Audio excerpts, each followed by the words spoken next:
KPS recording studio Reshma बाजार ताबीज बनाले डिंपल के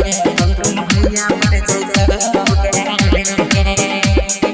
ताबीज बनाले पंपम राज तुम भैया मर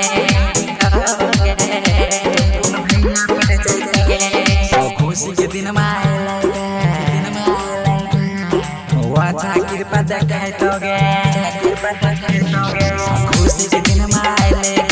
वाचा कृपा देखाय तोगे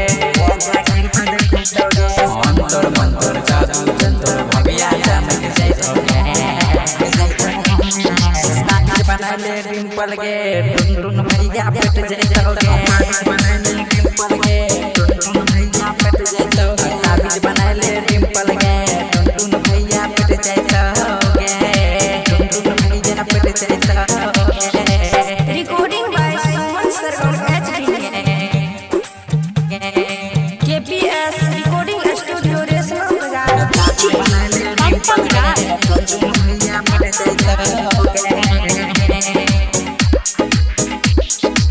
वाजा बाबा तो हर पूरा करतो या सगे जादू हम अंतर को सब करे विश्वास गे वाजा बाबा तो हर पूरा करतो या सगे जादू हम अंतर को सब करे विश्वास गे टुन भैया तो हर जिंदगी जान सके बनाले डिंपल के टुन भैया पट जाय तोगे बनाले डिंपल के टुन भैया पट जाय तोगे ताबीज बनाले डिंपल के टुन भैया पट जाय तोगे टुन भैया पट जाय तोगे recording by Suman Sargam HD KPS recording studio Reshma Bazar बनाले पंपम राज टुन भैया पट जाय तोगे 2023 में करतो ने माना टुन भैया छिया तोरे दीवाना टुन भैया छिया तोरे दीवाना 2023 में करतो ने माना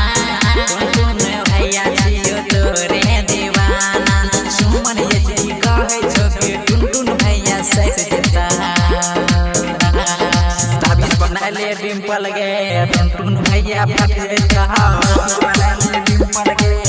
टुन भैया पट जाता ताबीज बनाले डिंपल गे टुन भैया पट जाता होगे टुन भैया पट जाता होगे KPS रिकॉर्डिंग स्टूडियो रेशमा बाजार मधेपुरा।